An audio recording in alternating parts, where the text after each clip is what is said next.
Nih Bang, jadi kalau saya selaku Dewan Kota, saya kalau mengikuti beberapa tahun saya jadi Dewan Kota, ada suatu hal yang memang menjadi pertanyaan saya juga, karena seperti yang saya sampaikan di beberapa kesempatan bahwa pasar di Kecamatan Mayoran ya semuanya sebenarnya skala prioritas ketiga-tiganya.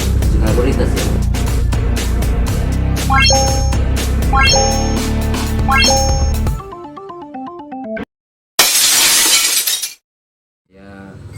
Kembali mewacanakan, bukan mewacana, tapi ini adalah bagaimana masyarakat juga menginginkan ada sebuah diskusi atau problem yang memang menjadi sangat penting buat Pemprov DKI dan masyarakat.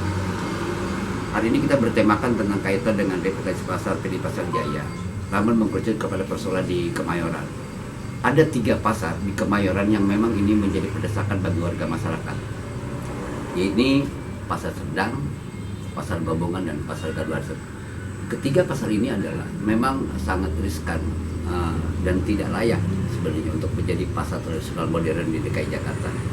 Nah, barangkali ini saya hari ini kupas tuntas bersama salah satu tokoh masyarakat, sekaligus beliau ini juga Dewan Kota di Kecamatan Kemayoran.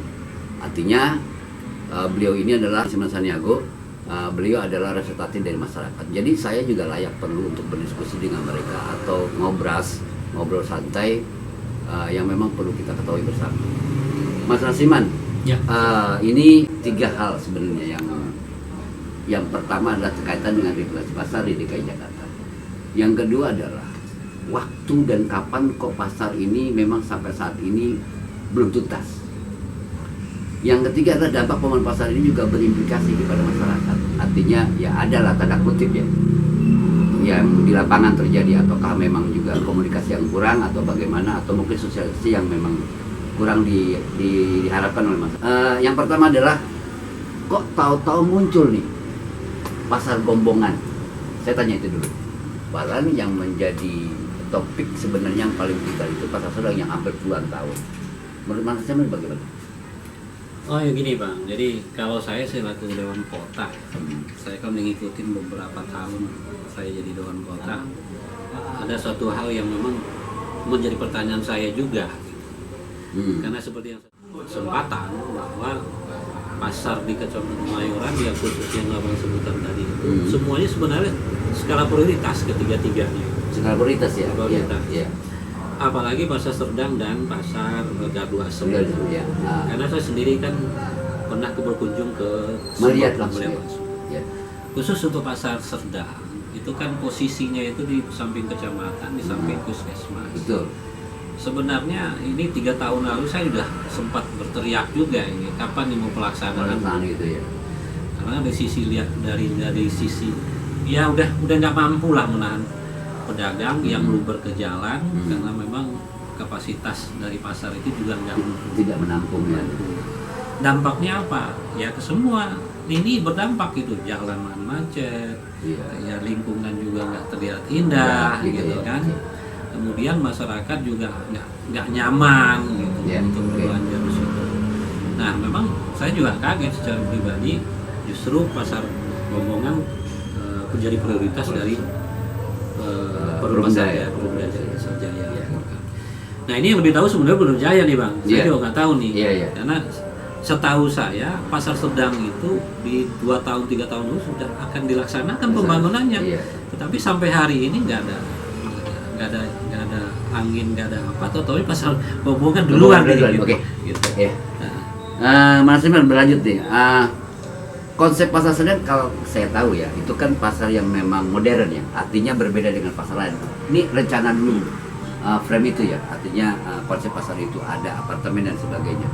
Dengar juga ini persoalan terkait aset Mas, artinya pasar ini bergeser ke pasar Gombongan atau bagaimana. Ini menurut Mas Nasiman gimana? Kalau memang ini benar aset sekarang harus mengurusi itu untuk dilakukan inventarisasi aset sehingga itu benar-benar tidak ada masalah dalam kasus hukum nanti.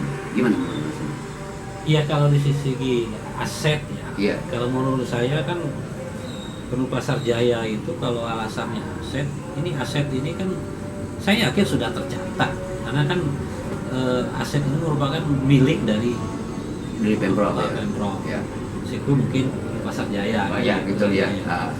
Ya kalau seandainya nggak merasa punya aset, tentu dia nggak selesaikan dong. Iya, oke. Kan gitu kan. Jadi kan. Tapi ada batas waktu kan gitu kira-kira gitu. Oh iya. Ini gitu. kan artinya bagi saya sebagai masyarakat alasannya aset itu kan kalau menurut saya nggak apa ya, kurang relevan kalau menurut saya gitu kan.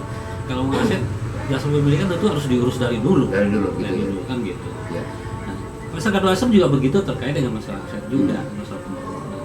Tapi selama ini kan kalau dibiarkan kapan clearnya gitu. Ya.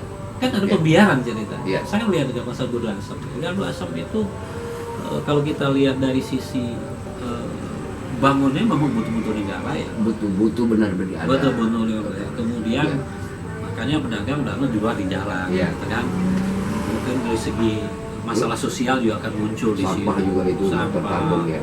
Kemudian kalau orang ke atas itu plafonnya udah mau rubuh. Ya kita masuk ke dalamnya ngeri-ngeri sedap juga. Iya. Ya makanya saya selaku dewan kota sebenarnya betul-betul sangat berharap kepada Perum Pasar Jaya itu ya kedua pasar ini sebenarnya. Kedua pasar ini harus menjadi prioritas sebenarnya. Prioritas. Iya. Nah, kenapa saya bilang sangat prioritas? Karena memang kondisi pasar itu masih sangat memprihatinkan kita. Sebelum ada kecelakaan lagi apalagi. Jangan nunggu kecelakaan dulu lah baru kita teriak gitu. Oke, berlanjut sih. Kalau revitalisasi pasar berarti kan penataan. Kalau ditata berarti ada dampak-dampak yang berubah ya kan. Apalagi dua pasar ini ya memang bukannya kumuh tapi tingkat terminal ini bagaimana menurut Mas? Ya itulah, ini menjadi tanggung jawab yang punya aset kan sebenarnya kan gitu. Iya. Ya kan. Saya jujur aja dengan pemerintah kecamatan, dengan pemerintah kelurahan, ini sebenarnya sama-sama berharap. Berharap ya. Komunikasi jalan terus berarti ya. Jalan. Ya. Jadi antara pemerintah kelurahan, pemerintah kecamatan, saya selaku dewan kota, selaku perwakilan masyarakat. Tapi jawabannya itu gimana? Iya. Tapi ya gimana? Dari sisi tanggung jawab bukan tanggung jawab camat kan? Iya. Bukan tanggung jawab lurah gitu. Iya. Karena itu aset dari Perum Jaya kan gitu kan. Nah, ini satu hal yang memang harus kita pahami. Nah, sebagai masyarakat saya sangat paham betul. Kita hanya bisa mendorong bagaimana action ke depan dari Pasar Jaya gitu. Kemudian yang saya lihat lagi. Setelah pasar dibangun ya. Gitu. Jadi kita lihat nih. Iya, dibangun. Oke, dibangun. Sekarang ceritanya dibangun. Biasanya nih, pasar dibangun, kan, udah cakep, ya. kan. Kan kendalanya biasanya pengunjung nih, Pak. Betul. Pedagang di sana itu umumnya pasar nasional ini kan pasar sayur ya. Iya, betul. 9 bahan pokok lah. Ya, kan, kebutuhan masyarakat lah ya. Tetapi ada juga jenis dagangan yang lain tuh, kayak pakaian, ya.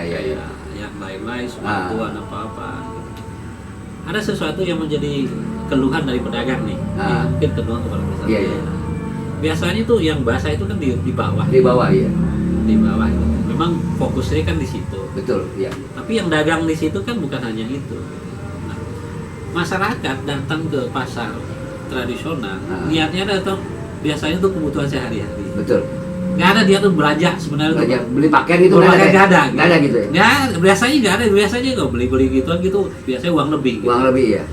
Nah, orang fokus ke lantai atas. Lantai atas sudah nggak bakal dikunjungin tuh bakal udah di bawah udah kelompok basah ya. Ke atas nggak bakalan ya kan. Nah, itu terjadi kayak di pasar Bede, di pasar Sumber Batu. Ya. Gitu. Akhirnya lantai dulu tuh nggak ada pembeli. Ya. Nggak ada pembeli itu pada saya pernah mengusulkan. Kenapa nggak konsepnya kita balik? Gitu. Oh, dibalik gitu ya artinya ya. Oke. Ya. Nah, di lantai 2 itu adalah kebutuhan pokok. Jadi orang sebelum datang ke Bulu udah ngeliat-liat dulu tuh pakaian atau apa gitu kan. Mungkin dampaknya juga jadi pasar itu artinya jadi bisa bagus ya. Bisa artinya hidup. Dan bisa hidup ya. Bisa hidup. Jadi pasar kebutuhan sehari bisa hidup, kemudian itu juga bisa hidup juga. Ini saya dengar dari pedagang sendiri tuh, kenapa nggak begitu Bang? Udah ini saya sampaikan. Juga tadi menyusuri beberapa pasar gonggongan. Ternyata ternyata begitu sudah dilakukan groundbreaking juga ada masalah nih Bang. Dihambat lah ceritanya nih, ada penghambatan yang kaitan dengan percepatan proses pembangunan itu. Karena ada beberapa sekelompok orang yang akhirnya maaf nih sampai mengadu ke DPR nih Bang. Ini kan sebuah persoalan baru juga gitu. Padahal ini kebutuhannya vital untuk kebutuhan masyarakat yang paling besar dibandingkan dengan korupsi. Saya ingin nih Mang Nasiman juga mengedukasi mereka. Bagaimana Mas menurut itu hal itu? Iya, kalau ini saya juga pernah dengar mengalami ya. Kalau bagi saya setiap proses pembangunan itu pasti ada dampak. Dampaknya apa? Dampak pada lingkungan, mungkin masyarakat terganggu, Laku ya kan? Ya baik proyek pemerintah maupun proyek swasta. Ya. Tetapi dari substansi manfaat dari yang dibangun itu untuk masyarakat juga. Betul. Nah, kalau ada protek, kalau ada yang merasa kurang puas, mengatasnamakan masyarakat, ya tentu kita semuanya harus mengevaluasi diri sebenarnya. Oh iya. Ya kan gitu. Iya betul. Apakah benar yang disampaikan oleh kelompok A, Kelompok Z, ya, itu betul ya. Ya, sebagai yang bertanggung jawab penuh terhadap pasar, kemudian ada lingkungan, kita duduk bareng aja.